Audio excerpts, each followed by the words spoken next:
All right, we've been doing Micah. We're in Micah chapter 4 this week. We're going to cover a couple, a longer passage, a couple different sections. Micah 4:9 and through 5:4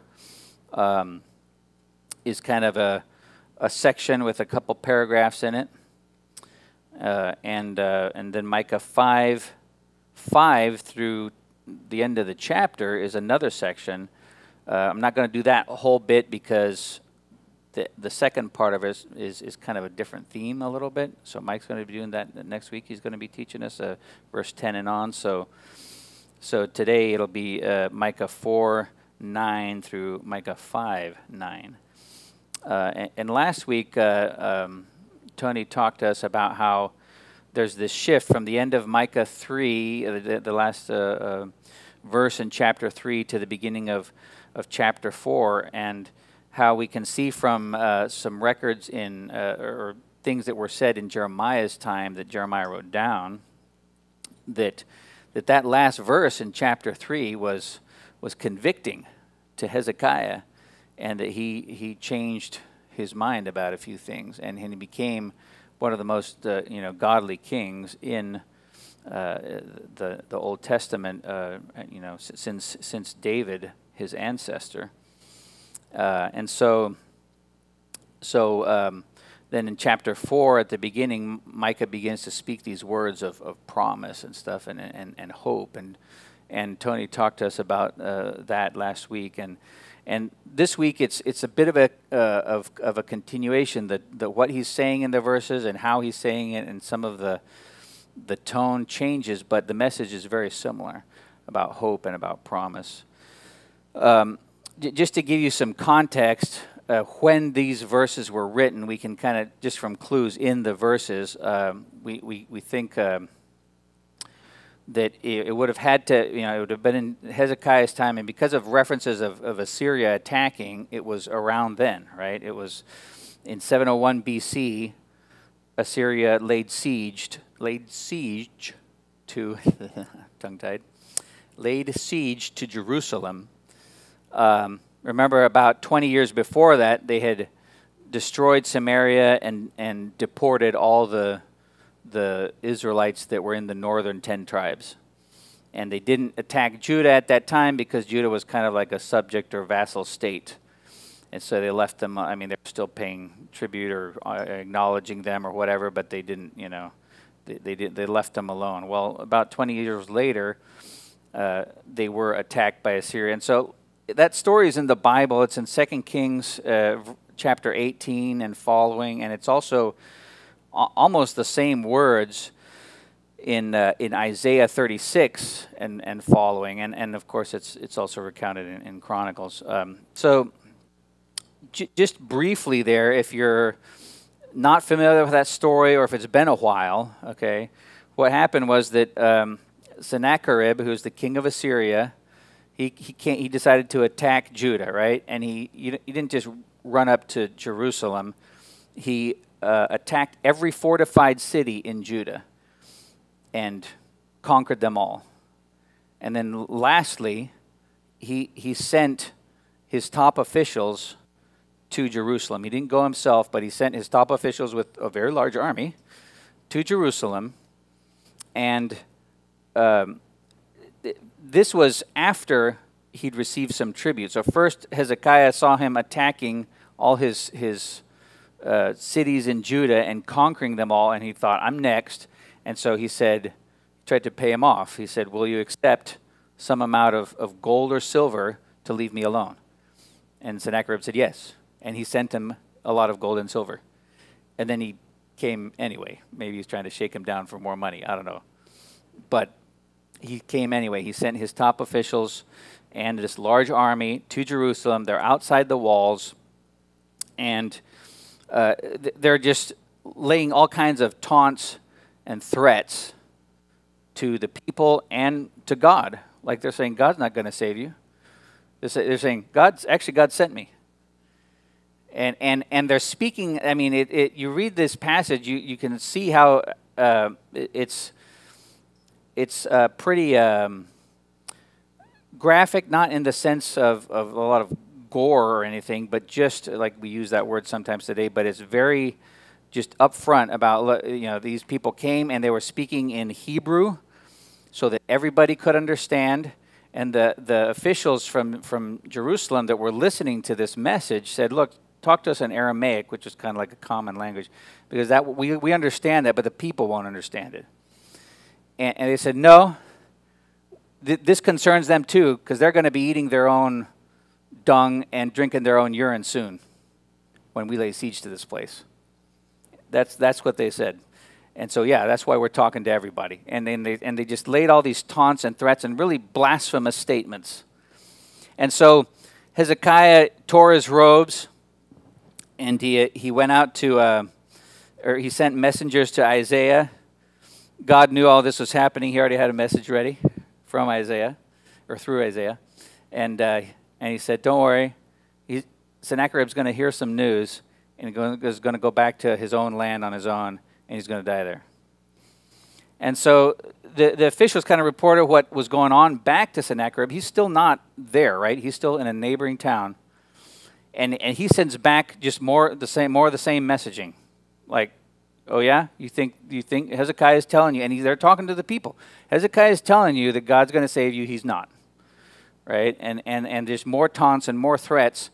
And this time, Isaiah gives a longer prophetic statement directed at Assyria and at Sennacherib that's very, bold.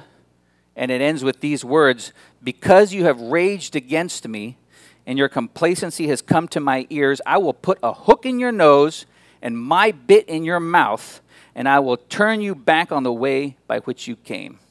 I'm just going to drag you back. And that night, the angel of the Lord sent a plague and killed 185,000 people in the Assyrian army. That's the verse, if any of you old King James readers, where it looks like he's saying they woke up dead. Like if you kind of read it quickly. And the next morning, when they woke up, they were dead. That's that verse. That's that verse. So that's probably the news that Sennacherib heard, because he did leave, and he heard his army had been decimated, and ended up being, went back to his capital, ended up being assassinated by a couple of his sons sometime later. So these words from Micah are taking place during that time, during the siege, or maybe in the days leading up to that. They still didn't know the end of the story. They still didn't know that Sennacherib was going to, they hadn't heard these prophecies yet. All they knew is that he's coming, and he's making these threats, and it's looking bad. And somewhere in there is when Micah is writing these words, speaking these words, writing them down. And Micah, the first section, 4:9 through 5:4, is kind of in three paragraphs. They each start with the word now, the word atah in Hebrew. In English, that word's not at the beginning of the sentence necessarily, but in Hebrew it is. So there's these punctuated kind of now. And so there's three sections where it says now this, and each section contains a description of something that's, some problem that they're going to be facing, right? Some approaching disaster. And then at the end, God's rescue, his deliverance, and his establishment of his messianic kingdom. So each of these three sections, it starts with the word now in Hebrew and has that pattern. A description of some disaster, and then a description of what God's going to do to rescue them and establish his kingdom.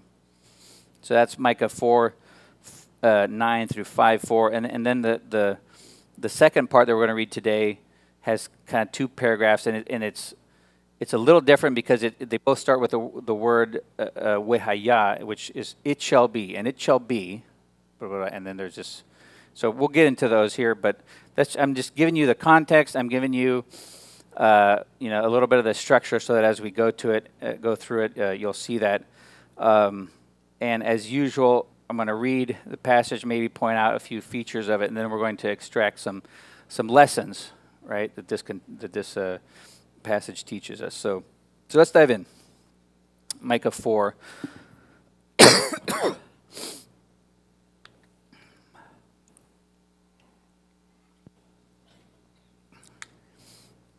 This is the first section. Why do you now cry aloud? In Hebrew, that word now is at the beginning of the sentence. Why do you now cry aloud? Have you no king? Has your ruler perished, that pain seizes you like that of a woman in labor? And he's likely referring to God when he says, have you no king? It's not probably not Hezekiah that he's referring to, saying, why aren't you calling out to God? So he says, has your ruler perished, that pain seizes you like that of a woman in labor? Verse 10, writhe in agony, daughter Zion, like a woman in labor. For now you must leave the city to camp in the open field. That's talking about them being conquered. You will go to Babylon. There you will be rescued. There the Lord will redeem you out of the hand of your enemies. This prophetically is talking about their exile to Babylon. They're going to go out to the field because they've been conquered, and they're going to be deported to Babylon. But there's the promise at the end. There the Lord will redeem you out of the hand of your enemies. So verse 11, again, it starts with the word atah, now. But now many nations are gathered against you. That's a description of what was going on. And they say, let her be defiled, let our eyes gloat over Zion. It was a common practice in those times for a conquering nation to defile the temple of the nation they were conquering. It doesn't matter who was doing it to who. That was a way of demoralizing the people. We went into your temple. We did whatever we wanted there. We took the gold that was holy to your God, and it's supposed to be demoralizing. And that was a common practice. And so that's what this is describing here. They say, let her be defiled. Let our eyes gloat over Zion. But, verse 12, they do not know the thoughts of the Lord. They do not understand his plan, that he has gathered them all like sheaves to the threshing floor. They're gathered all around Jerusalem, but they think it's to conquer Jerusalem. It's quite the opposite. And then there's this call to battle kind of, where Israel is pictured like a mighty ox on a threshing floor. Verse 12, rise and thresh, daughter Zion, for I will give you horns of iron. I will give you hooves of bronze, and you will break to pieces many nations. You will devote their ill-gotten gains to the Lord, their wealth to the Lord of all the earth. So he's saying, instead, they think they're going to come and defile my temple and take, your gold and whatever. He says, no. What actually is going to happen is that you will devote their ill-gotten gains to me, is what God is saying. The reverse is going to happen. They're gathered around you to conquer you. No, they're gathered around so you can stomp on them like an ox stomps on a threshing floor. So the third section in this part starts with now again. Marshal your troops now, city of troops, for a siege is laid against us. They will strike Israel's leader on the cheek with a rod. This is kind of referring to Hezekiah's humiliation at the hands of the Assyrian king. And now a verse that we probably know well. But you, Bethlehem Ephrathah, though you are small among the clans of Judah, out of you will come from me one who will be ruler over Israel, whose origins are from of old, from ancient times. That last phrase might be referring to the pre-existence of Christ, of the Messiah. It might be referring to his origins as a descendant of David. It could be interpreted either way. His origins are from of old, from ancient times. Verse 3, therefore, Israel will be abandoned until the time when she who is in labor bears a son. He's clarifying that Messiah is not going to come immediately. This will be later. There is going to be a time of some bad stuff in the middle. Israel will be abandoned until the time when she who is in labor bears a son, and the rest of his brothers return to join the Israelites. There's a lot of ways you could interpret that, 2 or 3 ways at least. It's probably, possibly a reference to the return of Jews to the nation of Israel, that they're going to return to Palestine.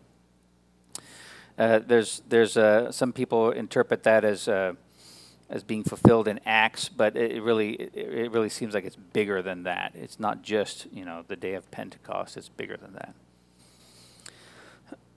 And then it says of this ruler, verse 4, he will stand and shepherd his flock in the strength of the Lord, in the majesty of the name of the Lord his God, and they will live securely, for then his greatness will reach to the ends of the earth, and he will be our peace. This is a worldwide kingdom, everywhere, right? And it's in the strength of the Lord. And he will be our peace is part A of verse 5. Some people kind of group that with the previous section. It's not that important, but that's why I read it. Most interpreters or translators, I should say, group that line in the previous paragraph. It's the he is referring to Jesus. But it begins this new pattern of starting with the word wehaya, and it shall be. And it's kind of what the loose translation in Hebrew. So this next section, 5 and 6, it's kind of the people saying, okay, we're going to do this. And you'll see here when we read it that there's a shift in language from Micah talking about, God says this, I'm going to do this, I'm going to do that, to now everybody going, we, us, are, right? And this is what it says. When the Assyrians invade our land and march through our fortresses, we will raise against them 7 shepherds, even 8 commanders, who will rule the land of Assyria with the sword, the land of Nimrod with a drawn sword. He will deliver us from the Assyrians when they invade our land and march across our borders. It's kind of the people's response a little bit of, okay, we're going to do this. But they go too far. There's a lot of we, I, are.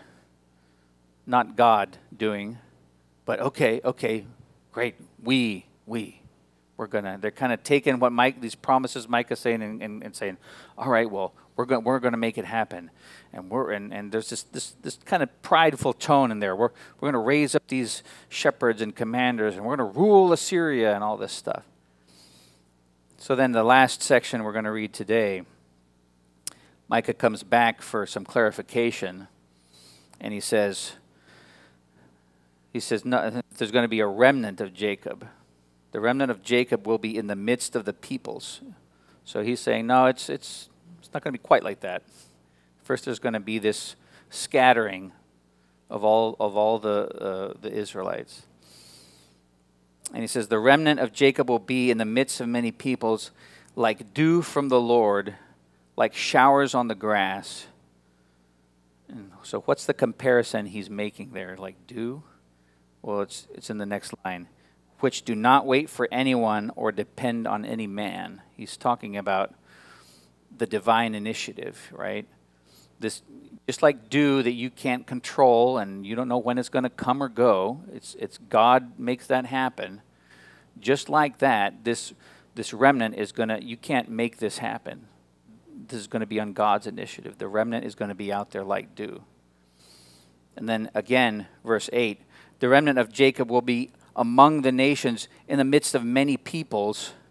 And now a different comparison.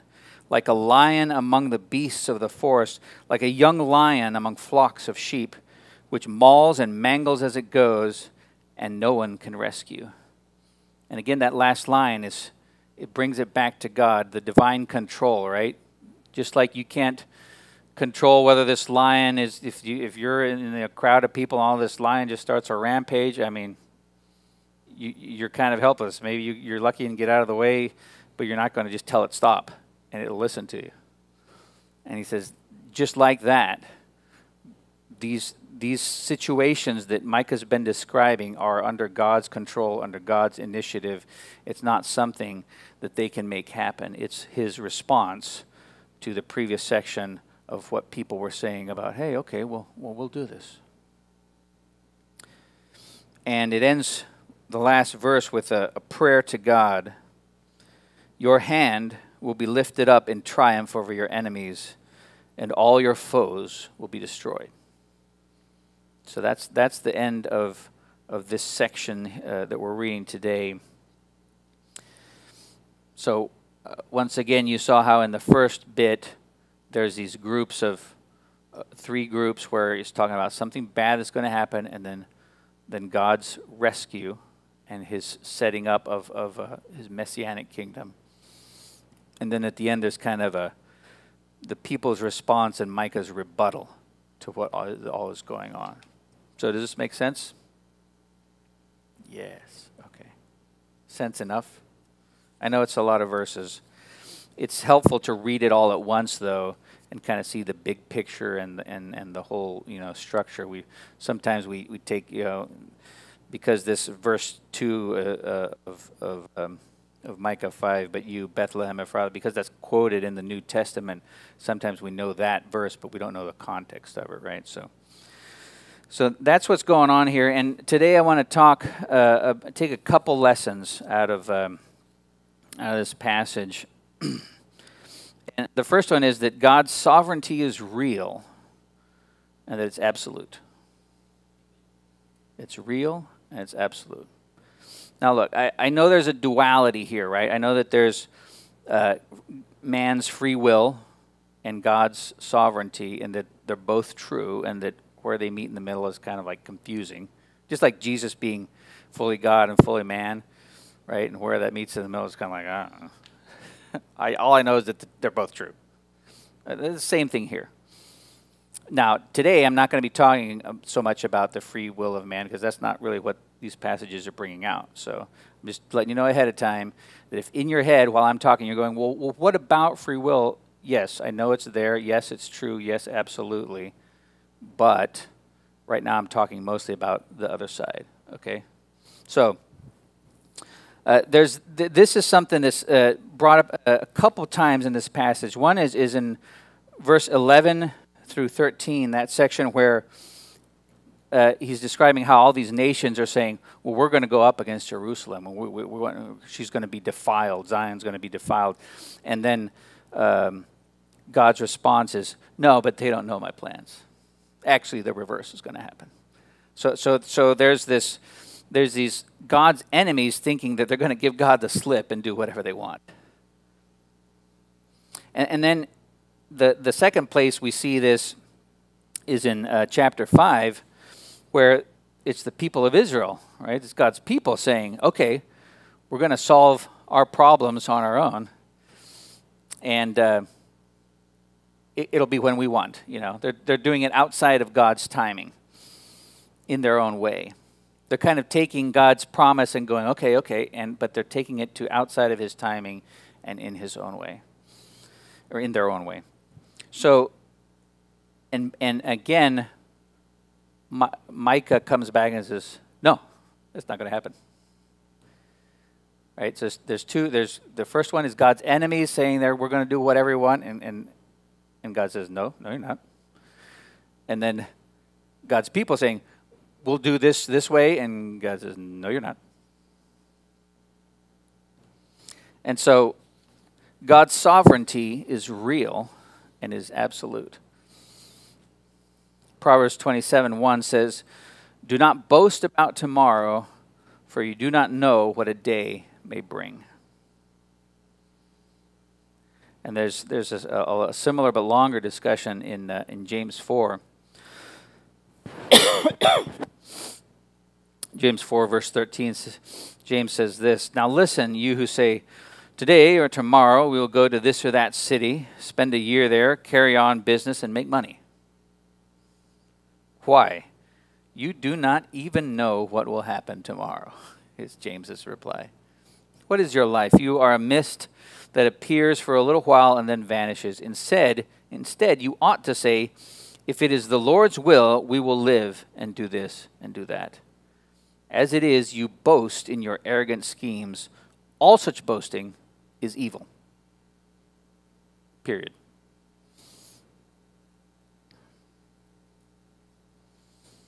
Now, these passages aren't saying you can't make plans. There's some of that going around sometimes. I've heard it from folks, in my lifetime. You probably have come across it too, this idea of, if you're really spiritual, you won't make plans. If you're trusting in God, you need to just not make plans and he'll do whatever, right? Things will fall in your lap. This isn't saying don't make plans. It's talking about pride, right? See that word boast in there in both of those. It's talking about pride of saying, I am going to make plans and I'm not necessarily care or consult with God. It's going to happen. And God's saying, who do you think you are? That's pride. We can't do whatever we want with no regard for God's will. That is pride. So,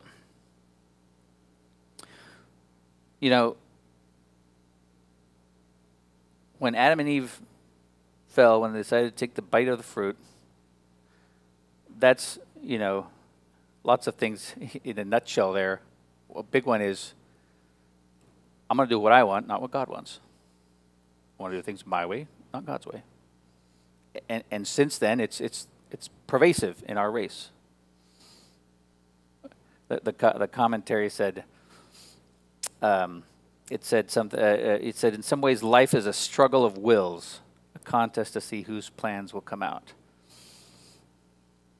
You got your young child who doesn't want to go to bed or brush his teeth. Parents got to say, yeah, but you have to. The teenager that doesn't want to come home by curfew.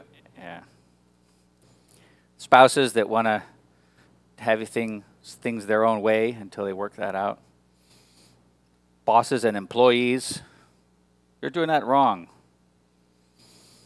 In churches, see it there too? I want to do it my own way. It's a contest of wills. It's happening all around us because it's in our nature ever since Adam and Eve. That's in our sin nature. And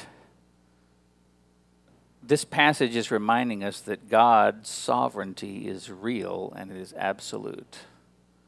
And that we shouldn't be saying, I'll do this and I'll do that without regard, and saying it in pride without regard of what God is going to do, what his thoughts are about our plans.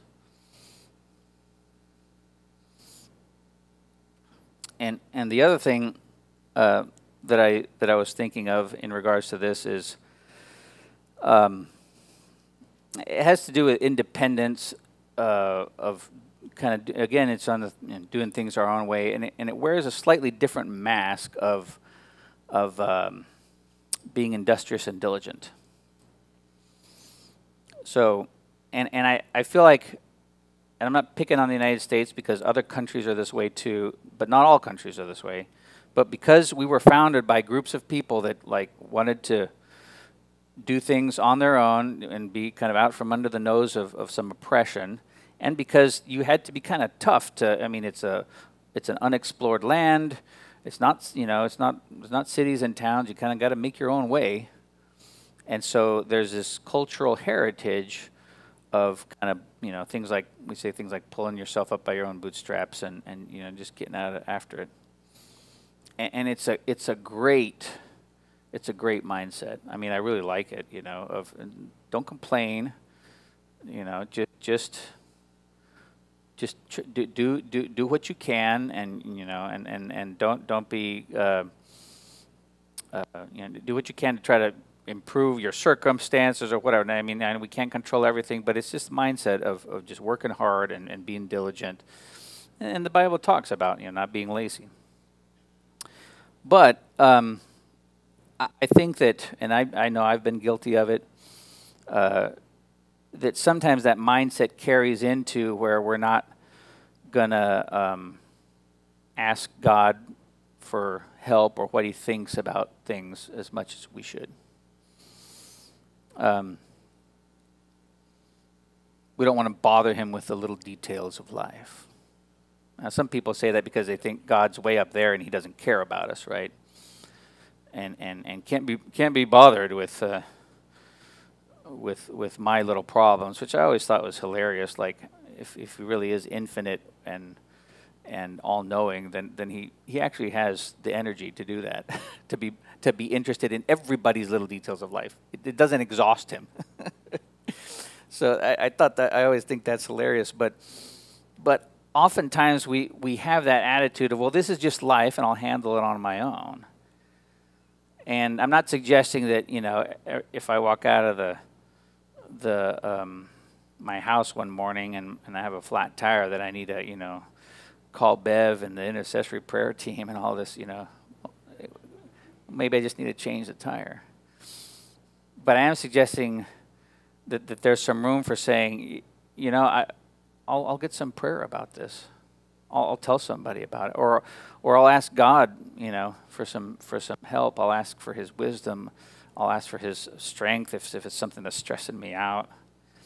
Instead of just saying, well, I'll just, you know, this has happened to me before. I'll just grin and bear it.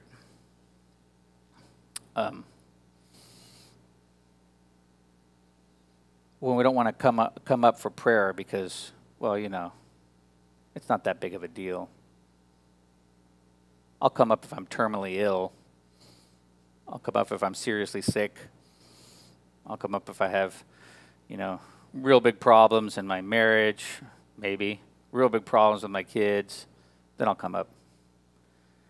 But if it's just ground level problems with my kids, I won't bother God with that. I won't bother my brothers and sisters with that. And what would it look like if what does God think about that, I guess, is what I was thinking. Like, does he say, yeah, good for you, you're doing it on your own, I'm proud of you? Or is he going, what are you doing? I think it's a little more of the latter. Like, come on, you're just trying to, you're fearful, you're anxious, you're stressed out, and you're just trying to cope with it on your own. I'm right here. And so what would happen if we kind of laid, maybe it's pride, maybe it's just habit. Like, I'm in a habit. I've found that for me, that's true. Most of the time. Maybe it's pride some of the times. I have to ask the Lord about that because I don't know. But like if it was pride, I'd probably not see it until he told me, is what I mean. So I'd have to ask him. But I feel a lot of times for me, it's just habit. Like, I'm not in the habit I've formed some bad habits of maybe not mentioning certain things, or I'm in, you know, work mode, church mode, some other mode. I'm in church mode, and so I'm not thinking about what's going on at work, or not thinking about what's going on at home, or something, right? And what would happen if we really changed our mindset, asked the Lord, just help me break these habits, and said, yeah, I need some, or put it up on the board and just say, hey, I need some prayer for this. Or pull someone aside before service or after service, or come up at the end. It doesn't matter. But if instead of saying, that's below the threshold, I only bother God when it's really bad. Down here, I don't bother God. I think that would be transformative. I think that would acknowledge his sovereignty and that we're not in control and that we can rely on him. So the second lesson in this passage is you need to put your trust in God and he'll birth an unquenchable hope in you. You put your trust in God, and he will birth an unquenchable hope in you. Micah speaks all these words of promise, promising words of deliverance so that people will trust God and hope in him. He's saying these bad things are coming, but God is going to do this. And we have especially the benefit of hindsight. We can see how many of these things came true. Some, it's not that they didn't come true, it's that they haven't come true yet. For example, Jesus reigning over all the earth hasn't come true yet. But here and in many other verses in the Bible, it talks about that happening. But other things that he talked about did happen. They were exiled to Babylon. Jesus did come from Nazareth. From Bethlehem. And so God's promises and his predictions happen.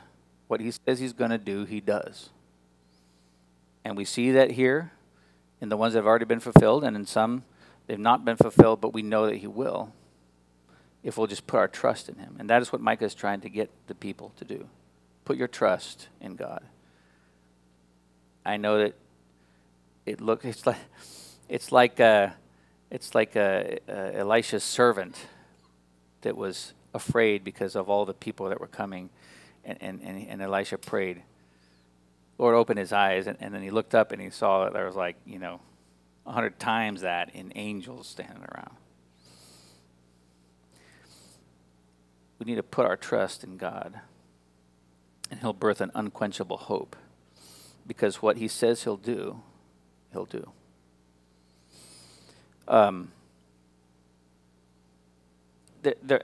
These passages don't give specific time frames. They're specific about some of the promises, but they don't say when. And that's because our hope isn't based on when he'll do something. It's based on what he'll do. And we need it. That's part of, if we knew when, we wouldn't really have to. Our trust is diminished, for one thing, right? We have to trust that we have to, we can just wait out the time. But when we don't know when, it's because it's not about when. It's about, will you believe? Will you trust until but God happens?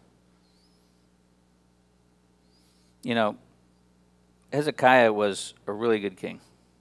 A really good king. It says that and this might be hyperbole, intentional hyperbole a little bit, but it says that there was none like him among all the kings of Judah after him or before him since David. He held fast to the Lord. He followed everything. And in the middle of all that, he's still having this issue with his Assyrians. He could have said, Lord, I'm doing everything right. What's going on? Has anybody ever felt that way? You liars.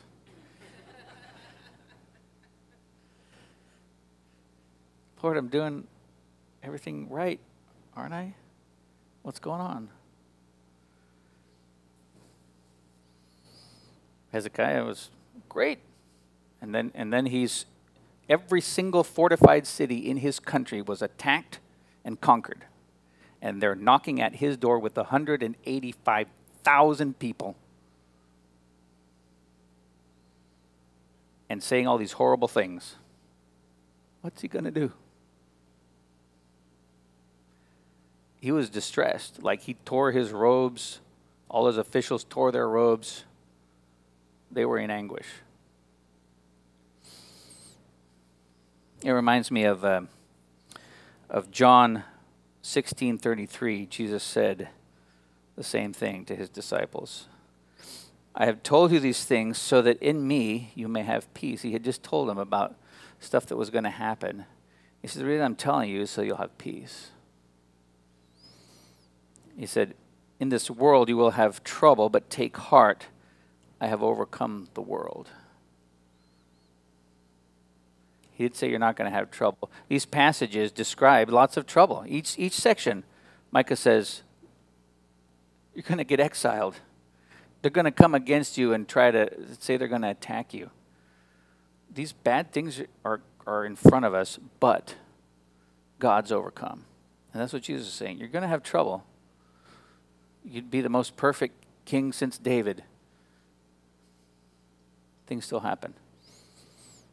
But fear not, I have overcome.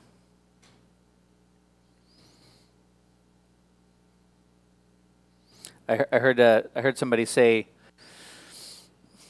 a couple years ago this statement that I come back to every now and then. He said, you can tell a lot about someone by the kind of circumstances that it takes to discourage them. And that's not a value statement, meaning it's not like a, oh, wow, that's all it took to discourage you? Wow, you need more faith. You're not worthy. You must be, that's not what the statement is getting at, or what this person was getting at, or what I'm getting at. It's just an observation. And we're all in different places, but God is growing us. That's what I'm trying to say. And you can tell a lot by where you've grown and where you need to grow by what it takes to discourage you. Sometimes something that, would discourage Avery wouldn't bother me. And I know that there's things that would discourage me that don't bother him. And sometimes it's the same thing, but it takes much more or much less. It happens all different ways.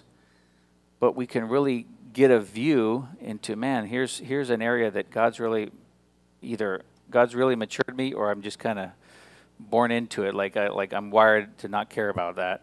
But here's another area that I need to grow in.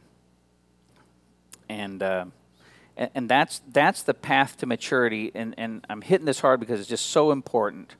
As we mature, trusting in God and letting Him birth that hope in us is a sign of maturity. Right? You think of a little kid who's just starving, hungry, and 1 second they're fine, and the next second, I'm dying. I've never been this hungry. And you say, okay, we ordered some takeout, and it'll be here soon. It's coming for delivery. At the right age to a child, what does that mean? Soon? I'm hungry now. What does soon mean? 5 minutes. What is 5 minutes? Has it been 5 minutes yet? No, it's been 20 seconds. Oh, all right. They're not mature enough to have that concept of time. They don't have experience. At some point, they got to learn to trust. The food's coming. And as a child matures, they'll get that, right? In that example, as we mature, we learn that trust, but we do have to lean into it. We can't just say, well, God's going to make me trust Him, whether I want to or not. When we run into situations, we have to look at passages like this, look at other passages that strengthen us and bolster us up and go, yeah, God can be trusted. What He says He's going to do, He'll do. I don't know when, but it's going to happen. Until then, I'm standing on that promise. And that's why it's a practical hope. Some people talk about hope or you talk to hope to other people, and sometimes they think it's just like a pie in the sky, like a desire, like a wish that has no practical value. Stop hoping. Just do something about it. Which is we're back in the problem of the first section I was talking about, trying to do things on our own outside of God's will.